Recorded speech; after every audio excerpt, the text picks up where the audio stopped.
Leysa minna man habbaba imra'atan ala zawjiha aw abdan ala sayyidihi. Ayal deydi güyösünü al эми кулду кожоюна жалгандан жамандап, алардын мамилесин бузган бизден эмес дептир пайгамбарыбыз. Бузган адам бизден эмес дептир. Бул негизинде мен бир өзүмдүн стратегиям бар да. Мен субханалла көп нерсеге кийлигишпейм. Мисалы шариаттагы көп маселелер болуп турган болсо мындай аттап өтүп кетем. Анткенсе талаш маселе болуп турган жерге кийлигишпейм. Молдолор болуп талаша турган болсо аларга анда мындай деп айтсаң болот да. Бирок жалпы авамын наска ал кереги жок. Мисалы сиздер үчүн көп нерсенин кереги жок. Бирок мына бобур эки маселе абдан чоң көйгөй жаратат жашообуздачы. Ошонусу биз адеп ахлак, кулк мүнөз жагын алганбыз. Адамдарга мындай жакшылык жагын, адам менен адам болгон мамиле алганбыз да. Анан бул жөнүндө аябай мына аялды күйөөсүнө бул абдан чоң маселе да азыркы мездечи. Көп мисалы аялды кетириш үчүн, бирөөнүн аялын кетириш үчүн. Мисалы кээ бирде ошол кайненелер, кайынсиңдилер, абысындар ошол күйөөсүнө барып жамандап, баягы ошол аялды сабаткан учурлар аябай көп. Же болбосо сен деги эркексиңби деги, сен кандай немесиң ай? Бул сен эркек эмес болгон себебинен мынакей бобуреки сен аялың төбөңө чыгып кайнатып атат чайнекти деп мына болбогон жерден экөөнүн алып келип уруштуруп, анан ажыраштыргандар аябай көп. Ошондой эле аялды күйөөсүнө жамандагандар аябай көп. Билесиңер кандай кылып десең, мисалы айтат экен күйөөсүнө сенин күйөөң соо эмес. Ушу бирөө менен жүрүп кетти. Карасаң башкача болуп калды сенин күйөөң деп атып, эмнекен баягы шайтан эки түрлүү болот го. Бир бар көрүнбөгөн шайтан бар, бир көрүнгөн шайтан бар да. Адамдардан болгон шайтандарчы. Эми күйөөсүн эмне кылат экен? Ушундай бир күйөөсүнү тукуруп, анан кийин күйөөсүнөн кеткенге аракет кылат. Азыркы мезгилде ушундайлар көбөйгөн. Мисалы эмнекен? Сени күйөөң кордоп атат. Сени күйөөң киши катары санабай атат. Сен күйөөңдөн никтосуң. Сен өзүңчө эле мындай окат кылып кете аласың. Сен дагы адамсың. Сага да бир жылуу мамиле керек. Сага да бир төшөктө жылуу нерсе керек деп атыпчы. Субханалла, мындай мээсин айлантып туруп, эркек менен ажыратып атат азыр. Билесиңер, ушул аябай көп. Ошол мынакей, ушул проблеманы пайгамбар айтып койгон. Аялды күйөөсүнө, күйөөсүн аялына жөн эле эмес. Мисалы кулду кожоюна деген сөз, кожоюнду кулуна деген сөз. Бул нерсе азыркы мезгилде мисалы сен бир ишкананын башчысы болуп турган болсоң, сен бул сенин хозяиниң, же болбосо сенин иш берип атканың сен менен кошо жеп атат. Сенин эмгегиңди жеп атат деп эмне кылып аткан? Кээ бирлер болсо ушундай деңгээлге, мамлекеттик деңгээлге чыгышкандагы, мисалы калса президент момундай кылып атат. Жанагындай бар го, канча деген сайттарды көрсөңөр, карасаңар эле муну ишенип каласың да. Мына момунтип жеп атышат, мунун үй бүлөсү момунтип атат, анан тияга тигинтип атат, анан бияга мынтип атат деп элечи. Кулагыңа берет, карасаң, көрсөң ачууң келип баштайт да. Болбосо реалдуу нерсе башка да. Муну мындай айтканда васвасанын эки түрү бар да.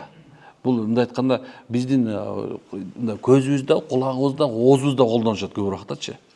Ошол себептен субхана некен пайгамбар бизден эмес деген, ал мусулман эмес дегенден дагы мындай мусулман эместен капыр деп коюшуң мүмкүн да. Мусулман эле болот. Бирок пайгамбардын жанында кыяматта бейиште турбайт деген сөз. Пайгамбарыбыз кирген, пайгамбар барган жакка барбайт деген сөз. Шудасыздарбы? Биз мына карагыла. Эркек менен аял урушуп аткан болсо, экөөнүн ортосун жараштырып койсок сооп. Үйлөнбөй жүргөндү үйлөнтүп койсок сооп. Турмушка чыкпай жүргөндү турмушка берип койсок сооп болот машалла. Эки досту жараштырып койсоң сооп табасың машалла. Бирок тескерисинче өткөн ошо бузсаң автоматически сол күнөөкөр болосуң. Мынакей. Биз баарыбыз эле Кудай алдында күнөө дегенге эме алганбыз да. Мындай Кудай алдында, Аллахтын алдында бул күнөө деп көнгөнбүз. Бирок чын-чынына келгенде кээ бир убакыттарда адамгерчиликтин мындай эң төмөн пас нерсеси бул эмнекен? Бирөөнүн жашоосуна кол салуу. Бул адамдын ушундай бир илим деңгээлинин, ошонун акыл деңгээлинин, ошонун мындай айтканда жашоодо мындай эң бир мындай айтканда андай десем, ошонун ички дүйнөсүнүн балеттигин билгизген амал бул бири-бирине жаман көрсөтүп бузуу. Адамдын ички дүйнөсү эмне кайнап турганын белгилүү болуп турган нерсе да. Көрө албастык бардыр балким. Субхана, же болбосо мындай айтканда чисто мындай көрө албастыгында жаман нерсе бар да, баягы мындай ушундан бир ошонун жакшы көргөн нерсесин, кылып аткан жакшы нерсесин мындай жүрөгүндө субханалла мындай эмне кылат десек, гыпта кылат го, жандай эмне үчүн мындай эле бар, эмне үчүн мен боло албайм. Туурабы? Мына ушул нерсе адамдардын жашоосун ушундай нерсе менен адам жашоосун бузса, демек ал адамдын эң балити деген сөз. Ал эми пайгамбар саллаллаху алейхи вассалам ким? Алла нурун аля нур деп Куранда нур болуп, пайгамбар нур болуп, Куранда анын үстүнө түшкөн нур кылып карасаң, эми пайгамбар нур болгон болсо, балит анын жанында кантип турмак эле, туурабы? Ошонун себебинен эртеңки күндө пайгамбарыбыздын шапааты ага болбойт. Ага пайгамбар саллаллаху алейхи вассалам субханалла балким мындай эмеси кыяматта боло турган Алла кечир деген мезгилде мисалы алса ошол үй бүлөнүн анткени ашкере күнү да. Кыяматтын бир маселеси бар. Кыямат күн бар го, биз баары өлүп тирилген күн. Мына ошол күн ашкере күн деп коет. Кимдин кандай амал кылганын Алла ошол күнү көрсөтөт. Мындай айтканда, азыр мен бакылдап сүйлөп атам, кандай ниетте кылганымды кыяматта Алла көрсөтөт. Эмне максатта сүйлөгөнүмдү Алла көрсөтөт. Сен мисалы бирөөнү жардам бердиң, эмне максатта кылганын Алла көрсөтөт. Намазды кайсы максатта окуганын Алла көрсөтөт. Зеки баары көрүнөт. Эч нерсе көрүнбөй калбайт. Ошол мезгилде мисалы алса, кээ бир адамдардын беттеричи бар го, шылынып айрылып турганын көрөсүң дейт да. Кара, шылынып кетет экен, жер менен сүйрөлөт экен да, жандай айтканда, ойлосоң, асфальт кара бетиң менен сүйрөп бараткан болсо эмне болосуң, туурабы? Эми кыяматта Алла Таала ушундай адамды ушундай бир акыбалда көрсөтө турган күн экен да. Мына ошондо Алла кечирет экен, бирок субханалла сиз менен биз кечирбейбиз. Гарантия берем, кечирбейбиз биз. Такыр кечирбей, айтат, я Алла, жок мен кечирбейм дейт экен. Же толугу менен апер, мында мен толугу менен дегенде адамдар көпчүлүк ошол мезгилде эмнекен бир адам жана бузган себебинен анын амалдары алып берилет экен, амал. Окуган намазын, зекетин адамдар жылаңач кылат экен. Ошонун себебинен жана мындай бир жакшы бир фраза бар да, кыямат күнү эң чоң бул дүйнөдө банкрот болгон, банкрот эмес дейт да, ахиретте банкрот болгон эң жаман экен да. Ахирет бул дүйнөдө адамдар көп болсо бир нече убакытка чейин ачка болор, бир нече убакытка чейин жылаңач болот, бир нече убакытка чейин кедей болот, туурабы? Бирок ахиретте субхана ачка, кедей, анан ойлоп көрсөңүз, ушундай бир чаңкап турган мезгилде, мына ошондо акыркы нерсеңди үстүңөн шыпырып кетип аткан болсо, ошону мындай таянып тургансың, ушунун баары көрсөтпөй кылдым эле, деп ошо менен бир бейишке кирип кетем го деп турган мезгилде, таң көр. Анда шыпыр болсочу. Жаман да, туурабы? Эң жаман маселеде ойлосоң 80 жыл жашап коет экенсиң. Кургур дүйнө 80 жыл болсочу, 80 жыл бою чирип оорган болсоң дачы, кыяматтагы субхана 1 секундкачы мындай тең келбейт да. Тең келбейт чын. Ошол себебинен машалла азыртан эле биз мында бир жан дүйнөбүздүчү мындай тууралап коюшубуз керек да. Өлүп кетсин. Мен ошо жакшылыгы менен кайнап жата берсинчи. Мейли жаманчылыгы менен кайнап жата берсин. Менин тиешем жок деш керек да, ошо. Кээ бир нерседе орустун сөзү жакшы, моя хата с краю деп коет. Бул ушул жакшы да. Айтайынбы, кээ бир убактарда мындай кийлигишпей эле болгон сон болуп эсептелет да. Көрдүңүзбү? Бирөөнүн аялы, бирөөнүн аялы. Бирөөнүн көөсү, бирөөнүн көөсү. Бирөөнүн бизнеси, бирөөнүн бизнеси. Ал сеники да эмес, субханалла. Эмне кереги бар деп эмне кээ бирде чойлонуп да ойлоп коесуң да. Аалымдар китеп жазганда, бир китеп сөзсүз бир тема бар экен да. Өзүнүкүнө тиешеси жок нерсе, кийлигишпөө деген тема коюшкан экен да. Эмне үчүн билесиз? Анткени пайгамбарыбыз сонун бир айткан осуяты бар биз үчүн. Момундун дейт, акыйкат чыныгы момундун чыныгы белгиси ал өзүнө тиешеси жок нерсе кийлигишпөөсү деген да. Өзүңө тиешең жок. Барбы? Ошол себептен машалла тескерисинче болот. Мен дайыма айтам, мусулмандар дүйнө өзүндө бизди канча карласа дагы, канча жаман кылса, биз субханалла жакшылык кыла беришибиз керек. Бөтөнчө мусулманга, мусулман эмеске да жардам беришибиз керек. Мындай сен тилиң менен да, колуң менен да эч бирөөнө зыян келтирбеген аракет кылышың керек. Сага зыян келтирген болсо, мынакей, эмне кылыш керек экен? Зыян келтире турган болсо, машалла кечирип жибериш керек. Айтыш керек, я Алла, мен ушуну кечирдим, болду. Кечирдим. Адамдар тонналаган жашоо менен жашап жүрүшөт да, мондай үстүндө груз менен жүрүшөт да. Груз мындай башкача груз да, кээ бирде ойлоп көрсөңчү мына. Жөн эле үйүп алгансың да. Жөн үйүп алгансың. Менсиз болбойт деген теманы чытагыла. Силер болот анысы деле. Кээ бир айтат, менсиз болбойт, так мен кылбасам болбойт. Жок. Туура, кээ бир башка бар нерсе бар. Бирок карасаң мынакей, сен өлгөндөн кийин сенсиз деле кылып атпайбы? Атаңарсыз эчтеке кыла албайм деп аткансыңар туурабы? Өлүп калды, чоңойбодуңар колтоюп эле. Аз керек болсо өзүң бир үй бүлөнү тартып жүрбөйсүң туурабы? Ошол себептен экен, сенсиз любой эле нерсе болот. Сен жок керек болсо жакшы да болот, керек болсочу. Субханаллахчы айтты. Сен жок, андан да сон болот, машалла. Ошон үчүн мындай экен, бирөөнүн жашоосу мына алегин коюп, өзүңдүн жашооң менен алектен. Өзүңдүн жашооң менен алектен, субханалла. Кээ бирде мындай кээ бир адамдар бар экен, чында мындай бирөөнүн жашоосуна кийлигишпесе, рахат ала албайт экен жашоосунанчы. Ушундай адамдар бар экен, мен көрдүм. Эми пайгамбардын бир сонун бир сөзү бар болсаң, ушак айтуучу дагы, анын жанында отуруучу дагы бирдей эле болот деген да. Анын сурашаптыр, эмнеге экөө бирдей эле болот десе, анткени дейт, бул ушак айтуучу ал белгилүү болду. Бул дейт, экинчиси дейт, ушак айтканга тиге мүмкүнчүлүк берди да. Отурат да анткенчи. Сен эчтеке айткан жокмун деген экөө менен бир чогусуң да. Ошо бир деле окшош. Анткени сен мүмкүнчүлүк берип атасың анын айтканыначы, туурабы? Ошо эмне экен? Эгерде бир жерде ушак айтылып аткан болсо, бир жерде бирөөнүн үй бүлөсүнө бузуу аракет кылып аткан болсо, кой, жөн түрдө деш керек, токто. Ал сенин катырың эмес, сенин күйөөң эмес деш керек. Түшүндүңбү?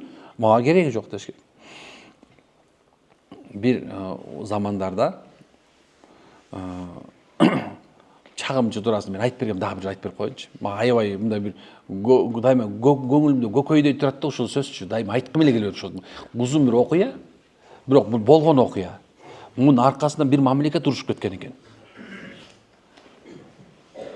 Бир күнү аалымдардын бирөөсү барып базардан, кул базардан кул сатып алайын деп барыптыр. Эми ал заман кулдук заманда. Анан барып караса, бирөө туруптур, здоровый эле, мындай эле жакшынакай бир эркек. Анан алайын дейт, бирок көп элдер албай өтүп атыптыр да. Анан караса жагып калып айтыптыр, "Мону алам" десе, "Устаз" дептир, "Мону албай эле коюңузчу" дептир. "Мен сизге каалаган жакшылык эле" депчи. Эмне десе, бул чагымчыраак дептир да, ушакчыраак кичине. Мунун маселеси чоң аябай дептир. Десе, эмне кылып алмак эле? Бере бер дептир. Арзан да экен, алып алыптыр. Күчтүү окутулат. Бир нече күн өтөт, баягы үйүнө алып келет, окат кылып жүрөт, тигине мындан. Бир күнү, субханалла, баягы чагымчы өзүнүн баягы ишин баштаптыр кайра. Сурайт экен, мындай аялына, кожоюнун аялына келет экен дагы. Кожоюн дейт экен. Кожойке, байкап жүрөсүзбү эмнедир, устаз башкача болуп жүрөт. Эмне болуп жүрөт? Мындай карасаңыз, чото мен мындай сөздөрүнөн байкашымча бул экинчи аял алам деп окшойт деди. Десе аял деп десе, чүдүлөбү деп, ошондой эле сезилип атат. Десе, эмне кылыш керек эми десе, менде бир тежеде бир эме тааныш бир мындай анча-мынча калдум бар. Көз ачык бар, ошого устаздын бир талчак чачынан бир сакалын алып келип берсеңиз, анан субханалла, мен сизге ошону окутуп келип берем дептир. Макул дейт. Бирок кечинде кыласызбы? Кечинде кылам. Анан баягы кожоюнга чуркап туруп, кожоюн. Эмнегедир кожойке башкачараак болуп атат. Чото бирөөсү бар окшойт, сиздин өлтүрүп коюпту бир нерсе кылган да, түн ичинде абайлаңыз дептир. Баягы башым болуп жоголчар деп өтүп коет да, өз аялым эмне кылмады, бирок все равно оякта калып калды да. Кечинде минтип жаттыр да. Калбук тамош болуп. Бир мезде караса эле, баягы эмне экен, акырындай эмени бычактап келатат дейт да. Чачын кесип алыш керек, сакалын кесип алыш керек болот да. Мындай караса, аялдын колунда бычактат. Ах, түшүмүшүк, мен сени өлтүрүп аткан экенсиң. Баягы алып туруп, баягы аялын өлтүрүп салыптыр. Ошол жерден баягы ызычуу башталганда эле баягы кул айда отурбай эле баягы аялдын туугандары жүрүптүр. Чуркап тасып өткөн, устаз дейт, силердин карындашыңарды өлтүрүп салыптыр. Эми алар чуркап келип караса, субханалла, өлүп жатат, карындаш өлүп жатат. Кангаган дептир, баян өлтүрүптүр да. элдин баарын учкасы караса, ей силер эмне муну өлтүрүп саласыңар, эч кандай без разбор, сотсуз эле эмне өлтүрөсүңөр?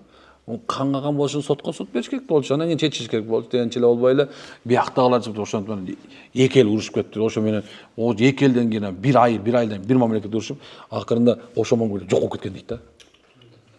Бир чагымчынын субана кесепетинен эмне дейт, бир мамлекет жоголуп кетиши мүмкүн экен да. Жанагындай бир кээ бир адат кылып алышкандар бар. Бирөөнүкүнө бирөөнү ушактап, бирөөнүкүнө бирөө ушактап, тигинен тиге барып, субхана карасаң акырында мындай учу билинбей кетет да ким экенинчи. Мындай айтканда жанагындай суудан кургак чыгышып, бирөө бир үй бүлө ажырашып кетет. Көрдүкпү андай нерсе? Ошон үчүн бизден эмес дегени бул кыяматта субханалла пайгамбардын шапаатына ээ болбойт. Анын кылган амалда бар, Алланын алдында субхан азаптуу болот. Кудайым өзү сактанды болсо, мындайларды көрсөңөр, группа поддержка болуп деп отуруп калбай, субханалла. Ошол замат эмне кылыш керек экен? Кой, токто деш керек. Токто айлана, сен мул десең кой айлана бар. Өзүнчө бар. Мен дайыма айтам, даже керек болсо жанагындай эме айтпагыла. Жанагындай телефон менен Facebook'та, аны муну да ушуну жазбагыла. Колунан кармап, анан момундай кылганда дагы соттун эмеси чыкмайын, субхана эч качан жазбаш керек даже. Түшүнүп атасыздарбы? Эч качан ушуну кылбагыла. Мага керек болсо менин деле каналымдагы болгон нерсеге туура эмес нерсе жазып койсо, мен айтам, айтышпагыла, жазбагыла, эчтеке дебегиле. Силер мени билбейсиңер кандай экенимдичи. Мен алгымда сулуу тарат болуп силердер деп турам. Кайдан билесиңер канча ишим бар экен? Туурабы? Силер билбейсиңер мени. Ошон себептен субхана эмнеке мен менен сапарга чыккан жоксуңар. Сапарга чыкканыңар бар, билесиңер мени субхана. Алар жазса болот иншалла. Сапарга чыкканда билинет адам ким экени. Сапарга чыкканда субханалла пайгамбарыбыздын сахабасы Азирет Умар айтат, силер сапарга чыкмайын дейт, адамды же жакшы же жаман деп айтпагыла деген экен субханалла. Түшүнүктүбү? Амин. Субханакаллахумма ва бихамдика астагфирука ва атубу илейк. Алла хидayet берсин.